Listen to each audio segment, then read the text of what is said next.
এশার নামাজের পরে মাত্র 7 বার একটি দোয়া পড়ুন, আল্লাহ তাআলা আপনার মনের সকল আশা পূরণ করবেন। এটা আমার কথা নয়, নবীজি সাল্লাল্লাহু আলাইহি ওয়াসাল্লাম আমাদেরকে শিক্ষা দিয়েছেন।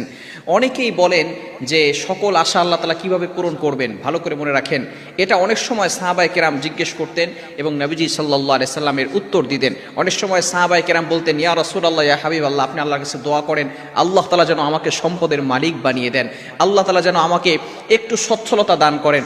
এটা অনেক সময় সাহাবায়ে কেরাম বলতেন এবং নবীজি সাল্লাল্লাহু আলাইহি সাল্লাম এমন কিছু আমল শিক্ষা দিতেন। অনেক সময় অনেক সাহাবী বলতেন, ইয়া রাসূলুল্লাহ, আমি পেরেশানিতে আছি, আমার মাথার উপরে ঋণের বোঝা, ইয়া রাসূলুল্লাহ আপনি একটু দোয়া করে দেন, অথবা আপনি এমন কিছু আমল আমাদেরকে শিক্ষা দিয়ে দেন যার কারণে আমি আল্লাহ তাআলা এমন কিছু আমাকে বরকত দান করেন যার কারণে আমি পেরেশানিতে হতে মুক্ত থাকতে পারি এবং ঋণের বোঝা থেকে দূরে থাকতে পারি। এভাবে রাসূলুল্লাহ সাল্লাল্লাহু আলাইহি ওয়াসাল্লাম বিভিন্ন সময় কিছু আমল আমাদেরকে বলে দিতেন। সুতরাং এশারের নামাজের পরে 7 বার এই দোয়াটি